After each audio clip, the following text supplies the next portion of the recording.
আমি মনে করি গ্রামের জীবনের থেকে শহরের জীবন অনেক বেশি ভালো। একটা জিনিস খেয়াল করে দেখলাম, এখানকার মানুষের মনে অনেক বেশি কুসংস্কার। এরা নিজেদের জীবনের চাইতে অন্যের জীবনে কী ঘটতে চলেছে সেটা নিয়ে অনেক বেশি মাথা ঘামায়। গ্রাম হয়তোবা আপনাকে খুব সুন্দর একটা পরিবেশ উপহার দিবে, কিন্তু আপনাকে কখনোই মানসিক শান্তিটা দিবে না। এখানকার মহিলারা পরনিন্দা নিয়ে অনেক বেশি ব্যস্ত থাকে, আর পুরুষরা জায়গা জমি বিচার সালিশ এসব নিয়ে ব্যস্ত থাকে। আপনার হাঁড়িতে আজকে কী রান্না হয়েছে এগুলোও তারা খেয়াল করতে ভুলে যায় না। আপনি কত টাকা ইনকাম করছেন অথবা আপনার স্বামী কত টাকা ইনকাম করছে, আপনার সংসারে আজকে কী নিয়ে ঝামেলা চলছে, এগুলো নিয়ে আপনার থেকে অন্যদের মাথা ব্যথা অনেক বেশি। একটা জিনিস খেয়াল করলে দেখবেন, যারা ঢাকা শহরে থাকে তারা কিন্তু কে কত টাকা ইনকাম করছে, কার স্বামী কী করছে, এত কিছু নিয়ে কেউ মাথা ঘামায় না। কারণ শহরের মানুষের এতটাও সময় নেই যে অন্যকে নিয়ে মাথা ঘামাবে। কোথায় একটা যেন পড়েছিলাম, সামর্থ্য থাকলে কখনোই গ্রামে থাকা উচিত নয়।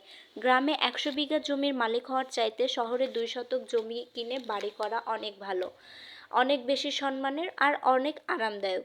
এখানে বেশিরভাগ মানুষ এতটাই টক্সিক যে তারা তাদের ব্যক্তিগত জীবনের থেকে অন্য জীবন নিয়ে অনেক বেশি মাথা ঘামায়। আপনার চুল বড় কেন, আপনি বোরকা পরেন না কেন, অনার্সে পড়ে মেয়ে এখনও বিয়ে দিচ্ছেন না কেন, 25 পেরিয়ে গেল এখনও জব হচ্ছে না কেন, আপনার সহপাঠীরা বিদেশে গিয়ে লাখ লাখ টাকা ইনকাম করছে অথচ আপনি এখনও পড়াশোনায় শেষ করতে পারেননি। এসব বিষয় নিয়ে তাদের অনেক বেশি টেনশন। মাঝে মাঝে দেখবেন যে আপনার ফ্যামিলিও যেসব বিষয় নিয়ে চিন্তিত নয়, কিন্তু অন্যান্য মানুষগুলো সেসব বিষয় নিয়ে অনেক বেশি চিন্তিত।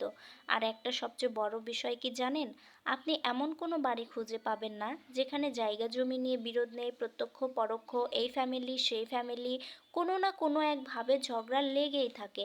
এসব নিয়ে মাথা ফাটাফাটি, অশ্লীল ভাষায় গালাগালি, মামলা মোকদ্দম তো চলতেই থাকে। আবার এমন কিছু মানুষ আছে যারা গোপনে প্যাচ লাগিয়ে ঝগড়া বিবাদ বাড়িয়ে দেয়, কাউকে পছন্দ না হলে জায়গায় জায়গায় বদনাম রটিয়ে বেড়ায়। আর এই সবের মধ্যে সবচেয়ে বিরক্তিকর পার্ট হচ্ছে গ্রামের চায়ের দোকানগুলো, যেখানে প্রতিটি চায়ের চুমুক ওঠেই গিবত দিয়ে।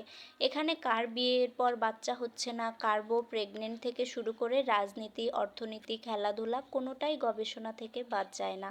আর অধিকাংশ হচ্ছে আবার গুঞ্জন। এসবের মাঝে গ্রামে কিছু শুভাকাঙ্ক্ষী থাকে যারা আপনাকে বুঝতে চেষ্টা করবে, যারা অন্যের জীবন নিয়ে এত বেশি আগ্রহী নয়।